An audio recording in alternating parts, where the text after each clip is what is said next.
कि जो शिक्षा है और विद्या, क्या ये एक है, अलग है? ये मैंने प्रकरण छोड़ा था सुबह। शिक्षा किसे कहते हैं और विद्या किसे कहते हैं? शिक्षा सीखने को कहते हैं। शिक्षा एक आधार है, विद्या एक लक्ष्य है। ये सब छोड़े थे मैंने। शिक्षा आधार है, यानी कि विद्या तक, उस लक्ष्य तक की प्राप्ति कराने का आधार शिक्षा है। और यदि आधार ही गलत हो जाए तो क्या लक्ष्य की प्राप्ति होगी? हाँ ना, क्या करो भ्राता जी, शिवनारायण जी, यदि आधार ही गलत है, क्या लक्ष्य की प्राप्ति होगी या नहीं होगी? नहीं हो सकती। तो आज हमारी जो आधार है, जो शिक्षा है, वही हमको गलत दी जाती है। हमारी माताएं वर्णोच्चारण शिक्षा सिखाती थी बच्चों को कि हम कौन से वर्ण को कैसे बोले, कंठ से कौन से अक्षर बोलेंगे, जिह्वा से कौन से बोलेंगे, तालव्य से कौन से बोलेंगे। हम जो 3 प्रकार के श बोलते हैं उनको भी अशुद्ध बोलते हैं। क्यों बेटा? बोलते नहीं, जो कॉलेज के बच्चे हैं वो श नहीं जानते, वो एक ही प्रकार का सकार बोलते हैं। तो ये वर्णोच्चारण में माताएं शिक्षा दिया करती थी और फिर व्यवहारिक ज्ञान देती थी। बेटा, ये तेरे ताऊ जी हैं, ये तेरे बाबा जी हैं, ये तेरे पिताजी हैं। उस प्रकार की जो शिक्षा होती है वो हमारी आधार होती है। लेकिन आज की जो कॉन्वेंट में शिक्षा दी जाती है वो क्या दी जाती है? जो भ्रम पैदा कर देती है। और मैंने पहले ही कहा, जो शिक्षा भ्रम पैदा करेगी उससे कभी लक्ष्य की प्राप्ति नहीं होगी। हम सब ने अंग्रेजी स्कूलों में आपने देखा होगा, एक बहुत सुंदर कविता छोटे छोटे बच्चे याद रखते हैं। और जब कोई मेहमान जाता है, श्रीमान जाता है, तो वहाँ बड़े खुश होते हैं, बेटा वो कविता सुनाओ। और वो बेटा खुश होकर के कविता सुनाता है। लेकिन उससे पहले मैं विद्या की बात करना चाहता हूँ। पृथ्वी से 13 लाख गुना बड़ा सूर्य है। वेद में इसको सूर्य कहा, संस्कृत में इसको सूर्य कहा, साइंस की भाषा में इसको तारा कहा। साइंस की भाषा में इसको तारा कह दिया और इसको सूर्य कह दिया। अर्थात, लेकिन ये जो सूर्य 13 लाख गुना बड़ा पृथ्वी से है और एक ऊर्जा का पुंज है, जगत की आत्मा है। यदि सूर्य का प्रकाश ना मिले तो हमारा जीवन नहीं चलेगा, यह संसार नहीं चलेगा। और वेद कहते हैं कि पृथ्वी सूर्य का चक्कर लगाती है, पृथ्वी गोल है। लेकिन जो हमारे बच्चों को पढ़ा जा रहा है, जो हमारे ऋषि मुनियों की संस्कृति के बालक, आज भगवान राम, भगवान कृष्ण के परिवारों के बच्चे आज गवर्नमेंट स्कूलों में जाकर के और अपने को बड़ा गौरवशाली समझते हैं। और वे क्या पढ़ाते हैं? Twinkle twinkle little star. हाँ या ना? बोलो। हाँ, ऐसी तो पढ़ते। क्या अर्थ है जिसका? यानी कि हमारा वेद कहता है, हमारी संस्कृति कहती है कि वो सूर्य नाम का तारा 13 लाख गुना बड़ा है, पृथ्वी उसकी परिक्रमा करता है। लेकिन बाइबल वाले कहते हैं कि सूर्य वो पृथ्वी चपटी है और सूर्य का चक्कर लगाती है। लेकिन जब गैलीलियो ने कहा कि नहीं जी, सूर्य का चक्कर पृथ्वी लगाती है, तो गैलीलियो नाम के वैज्ञानिकों ने, रोम के पोपों ने कारावास में डाल दिया था और ब्रूनो नाम के वैज्ञानिक को तो हत्या ही कर दी थी। क्यों तुम हमारी बाइबल की तौहीन करते हो? ऋषि दयानंद के सत्यार्थ प्रकाश को पढ़ करके उन्हें अपने सिद्धांत बदलने पड़े। इतना समय नहीं मेरे पास। स्वामी दयानंद के सत्यार्थ प्रकाश को पढ़ करके ईसाइयों को अपने सिद्धांत बदलने पड़े। और ईसाइयों ने कह दिया था, नारी जाति के अंदर आत्मा नहीं होती, यो अविद्या है। इसी प्रकार की शिक्षा से हम लक्ष्य को प्राप्त नहीं होंगे। लेकिन जब ऋषि दयानंद के तर्क सुने तो स्वामी दयानंद के तर्क को सुन करके उन्होंने जो सत्यार्थ प्रकाश में लिखा उन्हें मानना पड़ा। एक पादरी साहब प्रवचन कर रहे, नारी के अंदर आत्मा नहीं होती, लेकिन वो वैदिक नारी थी। उन्होंने पादरी साहब के थप्पड़ लगा, मुकदमा कर दिया जज साहब के पास जाकर के। बोले जी, इस नारी ने भरी सभा में मेरे थप्पड़ मारा है। उन्होंने कहा, नारी ने कि मैंने तो नहीं मारा साहब। सभा के लोग कहने लगे, नहीं जी, थप्पड़ तो मारा है। तो उस नारी ने जज साहब के सामने कहा, जब नारी के अंदर आत्मा नहीं होती तो मैंने थप्पड़ कैसे मारा? जिसके अंदर आत्मा नहीं होती वो तो निर्जीव होती है, वो तो होती है। इस बात को सुन करके जज साहब ने कहा, क्या तुम नारी के अंदर आत्मा को नहीं मानते? बोले बाइबिल में लिखा है, ओल्ड टेस्टामेंट अध्याय में लिखा है। तो उसने कहा जब नारी के अंदर आत्मा नहीं होती, ये कहते हैं कि नारी तो बिना आत्मा की होती है, तो मैंने थप्पड़ कैसे मारा? मैं तो निर्जीव हूं। और जज साहब को वो जो उसकी पक्ष को सुन करके नारी के, और कहा आपकी बात गलत है, ऐसी बाइबिल के सिद्धांतों को बदलना पड़ेगा। फिर उनको न्यू टेस्टामेंट अध्याय जोड़ना पड़ा। स्वामी दयानंद के सत्या प्रकाश का इतना प्रभाव पड़ा तो ईसाई लोगों ने अपने बाइबिल के सिद्धांत बदलने पड़े और उन्हें न्यू टेस्टामेंट अध्याय में लिखना पड़ा कि नारी के अंदर आत्मा भी होती है। ये तर्क दयानंद से मिला। नारी के अंदर बोलो आत्मा भी होती है। और जो वे कहते हैं कि सूर्य चक्कर लगाता है, तो उन्होंने कहा अरे सूर्य का चक्कर पृथ्वी लगाती है, सूर्य तो अपनी धुरी पर घूमता है। फिर उन्हें यह सिद्धांत भी बदलना पड़ा कि पृथ्वी, एक स्कूल में पढ़ाया गया किसी विद्वान ने बच्चे को कि बेटा पृथ्वी गोल है इसलिए भूगोल है, इस बात को याद करके लाना। तो उन्होंने कहा ठीक है जी, पृथ्वी गोल है भूगोल है, इस बात को याद करके लाएंगे। अब पादरी साहब ने कहा वहां कि सुनो भैया, आपके मास्टर जी गलत पढ़ा रहे हैं, आपके मास्टर जी गलत शिक्षा दे रहे हैं। बोले क्यों? कि आपके मास्टर जी जो कह रहे हैं कि पृथ्वी गोल है, बाइबिल में तो चपटी लिखी है और हम तो चपटी मानते हैं। और वो अपने बच्चे को पादरी साहब ले गए स्कूल में और जाकर के वहां जब वार्तालाप हुई तो उन्होंने कहा आप क्या पढ़ाते हो बच्चे को, गलत सिद्धांत पढ़ाते हो, बाइबिल में तो चपटी लिखा है पृथ्वी। तो उसने कहा बेटा बोलो मैंने क्या पाठ याद करने को कहा था? तो उस बच्चे ने कहा कि गुरुजी स्कूल में तो पृथ्वी गोल है लेकिन घर में चपटी है। कभी अपने अब्बा जान को देख लेता था और कभी गुरुजी को देख लेता था। जहां विपरीत ज्ञान होता है वो अविद्या होती है। वो शिक्षा कभी लक्ष्य की प्राप्ति नहीं कर सकती। और हमारा लक्ष्य क्या है? हमारा लक्ष्य क्या है? धर्म अर्थ काम मोक्ष। मैं इस बात को दावे से कह सकता हूं, वेद ही परमपिता परमात्मा का ज्ञान है।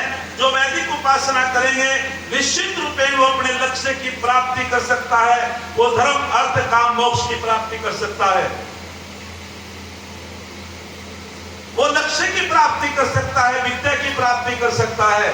मैं आपके बीच में बता रहा था तो वहां ट्विंकल ट्विंकल लिटिल स्टार ये पढ़ा जाता है बच्चे को कि ये सूर्य बहुत छोटा है, तारा बहुत छोटा है, और हमारे बच्चे जो हैं खुश होकर के सुनाते हैं। लेकिन कोई भी तारा पृथ्वी से छोटा नहीं, बल्कि सूर्य से भी बड़े तारे हैं जो उनकी ऊंचाई ज्यादा है। हाँ या ना बोलो? मैं गलत कह रहा क्या बात? और हमें क्या पढ़ा जा रहा? सूर्य बहुत छोटा है, तारा बहुत छोटा है। इंग्लिश में इसको स्टार बोलते हैं, साइंस में इसको तारा बोलते हैं, हिंदी में इसको सूर्य बोलते हैं। लेकिन वहां तर्क नहीं चलता। वहां चाहे सिद्धांत हो या ना हो, वहां तर्क नहीं चलता भाई। और क्या चलता है? जो कोई बच्चा तर्क करता है तो वे कहते हैं नो, कोई तर्क नहीं चलेगा, जो हम पढ़ा रहे वो पढ़ना पड़ेगा। फिर एक दूसरी कविता सिखा देते हैं। वो कविता क्या? Johnny Johnny yes yes papa, no yes करना, चाहे हम कुछ भी पढ़ाएं, बोलो जोनी जोनी यस पापा, कि तुम्हें यस करना है, हम कुछ भी पढ़ाएं। तो स्वामी दयानंद महाराज जी ने जब बताया कि जब हमको शिक्षा का आधार सही मिल जाता है तो शिक्षा से 4 चीजों की प्राप्ति होती है। इस बात को कहकर के अपनी वाणी को विराम दूंगा। ऋषि दयानंद कहते हैं शिक्षा को ग्रहण करके जब आधार शिक्षा का अच्छा होता है उससे 4 वस्तुओं की प्राप्ति होती है। शिक्षा से विद्या की प्राप्ति होती है। बोलो विद्या की प्राप्ति होती है। विद्या किसे कहते हैं? जो बंधनों से छुड़ा देती है। विद्या किसे कहते हैं? जो द्वंद्वों से छुड़ा देती है। विद्या किसे कहते हैं? जो आत्मा को जना देती है। विद्या किसे कहते हैं? जो परमात्मा का साक्षात्कार करा देती है, उसका नाम विद्या है। विद्या भ्रमित करने को विद्या नहीं कहते भाई। तो शिक्षा से प्राप्त होती है विद्या। और विद्या क्या चीज है? विद्या एक ऐसी वस्तु है। मेरे से एक ने पूछा आचार्य जी एक कामधेनु नाम की गाय होती है, क्या उससे भी हमने सुना सब मनोकामनाएं पूर्ण हो जाती है? मैंने कि भाई ऐसी तो नहीं गाय कोई हो सकती। लेकिन आचार्य चाणक्य ने कमाल का उत्तर दिया। जब चाणक्य नीति को पढ़ा कि ऐसा कोई पशु तो नहीं हो सकता, गाय नहीं हो सकता जो संसार के व्यक्तियों के मनोकामनाओं को पूर्ण करा दे, लेकिन आचार्य चाणक्य ने कहा कि हाँ, कामधेनु नाम की वस्तु तो होती है और वो सबकी मनोकामनाओं को पूर्ण करा देती है।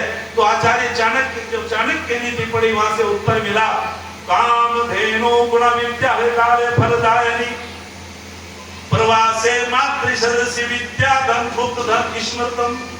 आचार्य चाणक्य कहते हैं, दुनिया के लोगों, यदि समस्त मनोकामनाओं को कोई पूर्ण कराने वाली चीज है, उसका नाम क्या है? कि समस्त कामनाओं को पूर्ण विद्या करा देती है। जो विद्या को प्राप्त कर लेता है, उसकी सारी मनोकामनाएं पूर्ण हो जाती है, उसकी समस्त मनोकामनाएं पूर्ण हो जाती है।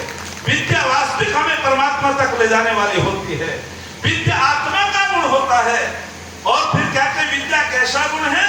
विद्या ऐसा गुण है जैसे माता अपने बच्चे की रक्षा करती है, ऐसे विदेश में बोलो विद्या रक्षा करती है। विदेश में विद्या रक्षा करती है। अरे जैसे माता अपने बच्चों की रक्षा करती है, ऐसे विद्या विदेश में रक्षा करती है। विद्या कैसा धन है? ये गुप्त धन है। विद्या को राजा छीन नहीं सकता, विद्या को चोर चुरा नहीं सकता, विद्या का भाई बंटवारा बोलो नहीं कर सकता। एक विद्या ऐसा गुण है, जिस विद्वान के अंदर विद्या है उसका भाई नहीं ले सकता। धन ले लेगा, जमीन ले लेगा, लेकिन जो विद्या उसको कैसे लेगा? वो तो उसका स्थायी गुण है। विद्या एक ऐसा गुण है। और आगे कहते हैं, विद्या से प्राप्त होती है सभ्यता। बोलो क्या? सभ्यता। और सभ्य किसे कहते हैं? बहुत सरल सी व्याख्या मैं आपके बीच में करना चाहता हूँ। सभ्य उसे कहते हैं जो सभा में बैठना जानता हो और सभा में बोलना जानता हो, उस व्यक्ति को सभ्य कहते हैं। अर्थात जो सभा में बैठना जानता हो और सभा में बोलना जानता हो, वो सभ्य है। विद्वान व्यक्ति जो होता है वो सभ्य होता है, और जो सभ्य होता है वो विद्वान होता है। लंबी व्याख्या नहीं मैं आपके बीच में करता, लेकिन सभा में सभी का सम्मान करने वाले को सभ्य कहते हैं।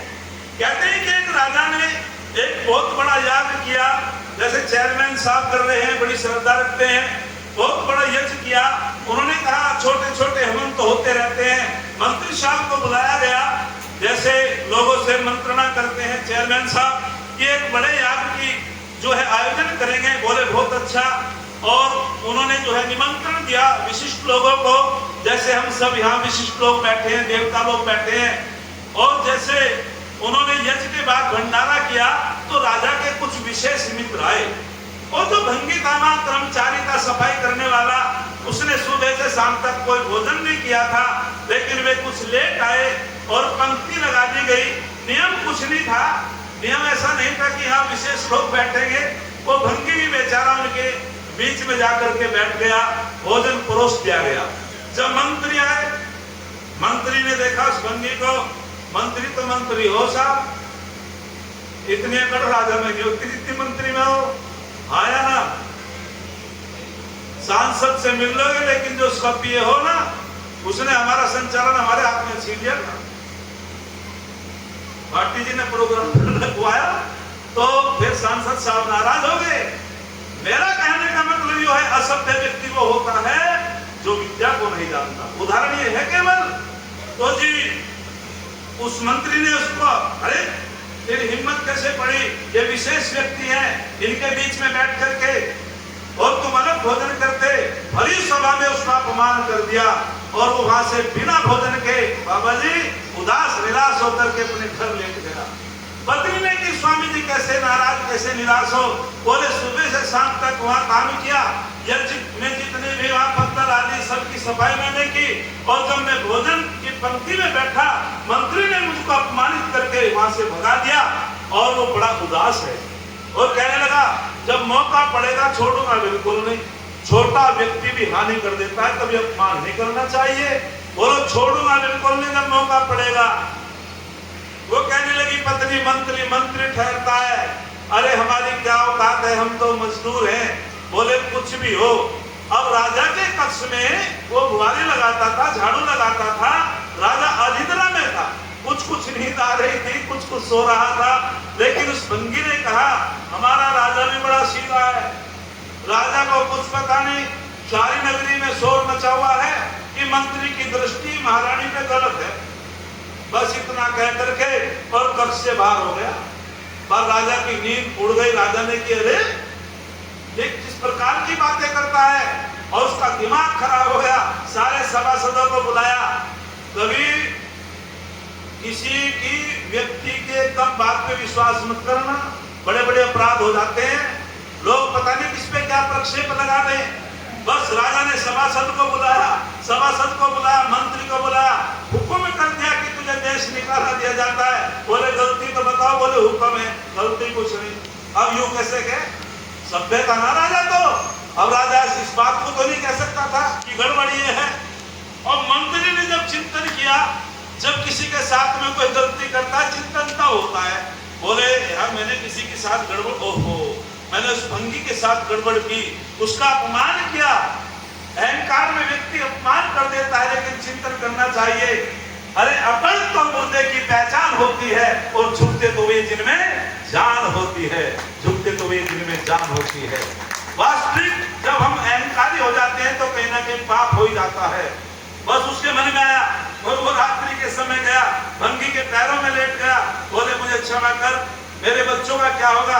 बोले अच्छा, भरी सभा में हम भी तो सम्मान रखते हैं, हमारे भी तो इज्जत है, हमारे अंदर भी तो आत्मा है, हम भी तो बच्चों वाले हैं। आपने सबके सामने मुझे अपमानित किया, अब पता चलेगा तुझे भी। बस वो कहने लगा मुझे क्षमा कर, मैं बर्बाद हो जाऊंगा।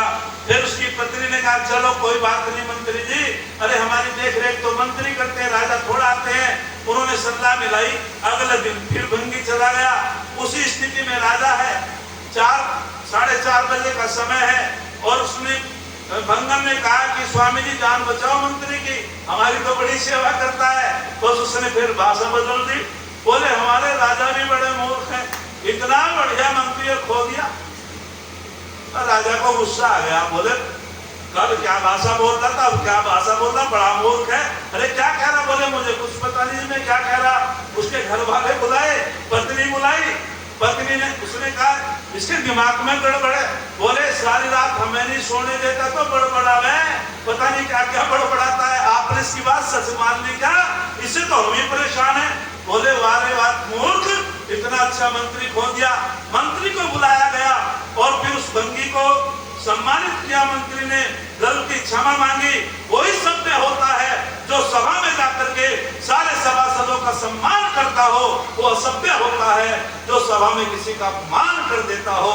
छोटा व्यक्ति भी बहुत बड़ा अपमान कर देता है। और सभ्यता से प्राप्त होती है धर्मात्मता। जो सभ्य व्यक्ति होता है वो धार्मिक होता है। धर्म क्या है? धर्म का मतलब है जैसा जैसा हम अपने लिए चाहते हैं, जिस कार्य के करने में भय लज्जा शंका उत्पन्न होती हो, उसी का नाम धर्म होता है। और जिस काम के करने में भय लज्जा शंका उत्पन्न होती हो, उसी का नाम अधर्म होता है। जब हम यज्ञ करते हैं, कोई भय नहीं है, लज्जा नहीं है, शंका नहीं है, ये धर्म का कार्य हो रहा है। और यदि बेटा भी शराब पीता हो, पिता भी शराब पीता हो, पिता को देख करके बेटा लज्जित तो हो ही जाता है। अच्छा शंका उत्पन्न तो होगी। बीड़ी पीने वाले सर्दियों के महीने में रजाई फूंक लें, पिताजी आगे चोरी से पी रहा था। जहाँ शंका उत्पन्न होती है, लज्जा उत्पन्न होती है, वो अधर्म का कार्य है। और जिस काम के करने में भय लज्जा शंका उत्पन्न होती हो, वो धर्म का कार्य है। लंबी चौड़ी व्याख्या नहीं करता। और ये वास्तविक जो धार्मिक होता है, जो सभ्य होता है, और जो जितेंद्रिय होता है, और धर्मात्मक से मिलती है जितेंद्रियता। जो जितेंद्रिय होता है निश्चित रूपेण जिसको 4 चीजों की प्राप्ति होती है। कौन है जितेंद्रिय? जो अपने मन को, अपनी इंद्रियों को वश में रखता है। अरे उसे कहते हैं जितेंद्रिय। मातृवत प्रदारेषु लोष्टवत प्रदर्वेषु आत्मसर्वभूतेषु यः प्रसिद्धि से पंडित है। जो अपनी माता की आयु की जितनी माता है उनको माता सम्मान देता हो, वो जितेंद्रिय होता है। जो अपनी बहन की जितनी आयु की हमारी बहन है उनको अपनी बहन का सम्मान देता हो, वो जितेंद्रिय है। अपनी बेटी की आयु की जितनी बेटियां हैं उन्हें अपनी बेटी की नजरों से देखता हो, वो जितेंद्रिय होता है। अर्थात जिसका मन विचलित न होता हो, वो जितेंद्रिय होता है। परिभाषाएं तो बहुत बड़ी है। तो हम जिसके अंदर ये 4 गुण होते हैं उसे आर्य कहते हैं। वो धार्मिक होता है, वो विद्या को प्राप्त कर लेता है, वो अविद्या से बच जाता है और वो निश्चित रूपेण इस लोक को भी सुधार लेता है और लोक को भी सुधार लेता है। और जिसमें चारों गुण आ जाते हैं, वास्तविक रूप से वो संस्कारी होता है। वो बेटा कभी अपने माता पिता का नाम नीचा नहीं करेगा, हमारी बेटी कभी अपने माता पिता या कुल को कलंकित नहीं करेंगी। ऐसे गुणों को धारण करके कार्य समाज की बालिका, और वो डिग्री कॉलेज में पढ़ती थी, वो जितेंद्रिय की बेटी, वो धर्म को जान गई थी, वो सभ्यता को जान गई थी, वो शिक्षा को जान गई थी। और जब वो तैयार होकर अपने घर से चलती थी तो माता पिता एक बात कहते थे, बेटी जमाना बहुत खराब है, बेटी यदि तेरे आचरण में कुछ हो गया तो हम तो जीवित ही मर जाएंगे, जमाना बहुत खराब है। लेकिन जब वो बेटी 3-4 दिन तक वो माता पिता उपदेश करते थे, बेटी संभल के चलना, बेटी अपनी गर्दन नीचे को देख करके चलना, बेटी अगर पश्चिम संतराम पाप हो रहे, अपने पैरों को संभाल के रखना, अपने वस्त्रों को आच्छादित रखना, इस प्रकार का उपदेश माता पिता देते थे। लेकिन चौथे दिन बेटी ने कहा, माताजी पिताजी आप जो मुझे उपदेश देते हो जमाना खराब है, मेरे आचरण में कुछ हो गया तो बड़े गड़बड़ है। तो उन्होंने एक बात कही कि जब मैं घर से तैयार होकर चलती हूँ, एक आंख में मेरे बाप का चित्र होता है, एक आंख में मेरी माँ का चित्र होता है, और मेरे मन मस्तिष्क में आज ये समाज और स्वामी दयानंद के संस्कार होते हैं। मुझे कोई पतित नहीं कर सकता, मुझे कोई आचरण से नहीं गिरा सकता। अरे सच तो यह है, नारी की महिमा दुनिया जान नहीं पाई है। अरे सच तो यह है, नारी की महिमा दुनिया जान नहीं पाई है। ये मंदिर में मीरा है, रण क्षेत्र में दुर्गा बाई है, विद्या के क्षेत्र में गार्गी देवी है, जिसकी कथा निराली है। इस नारी के कारण ही तो ये धरती गौरवशाली है, इस नारी के कारण ही तो ये धरती गौरवशाली है। मैंने थोड़े से विचार आपके बीच में रखे। जो जितेंद्रिय शिक्षा से विद्या को और सभ्यता को प्राप्त करके धर्मात्मा हो जाता है, जितेंद्रिय हो जाता है, वही व्यक्ति परमात्मा का भक्त होता है, वही उपासक होता है, वही निश्चित रूपेण अपने दोनों लोगों को सुधार लेता है। मैं तो लंबी रेस का घोड़ा, यहाँ तो घर का पंडित आचार्य हूँ, कभी फिर मौका मिलेगा आपकी सेवा करेंगे। 8 घंटे में तो गला गर्म सा होता है, आज ही मौका मिला मुझे, कल परसों मौका ना मिलने का। मेरे मम्मा जी आ रहे हैं ना, वो तो उसी 1.5 घंटा चाहिए, मुझे तो आज ही मौका था भैया, थोड़ा सा बोल गया थोड़ा सा, लेकिन आपका आशीर्वाद, आपने इतना आशीर्वाद दिया, मैं भी पूरे देश में जाकर के आपके नाम को ऊंचा करने का कार्य कर रहा हूं। और मुझे ऐसा आशीर्वाद देना कि मेरा आचरण ना गिरे, मेरे में स्वार्थ पैदा ना हो। जब जाकर के कोई मेरे से दक्षिणा पूछता है तो मैं कहता हूं मैं चौधरी परिवार में जन्म हुआ, मैं व्यवसायिक व्यक्ति नहीं, जो श्रद्धा से देगा वो दक्षिणा ले लूंगा, और मैं तय होकर के पूरे देश में कहीं भी नहीं जाता हूं। आप आशीर्वाद बना के रखना। बस इन्हीं शब्दों के साथ मैं अपनी वाणी को विराम देता हूं। आप लोगों का बहुत बहुत धन्यवाद। अब ये कार्यक्रम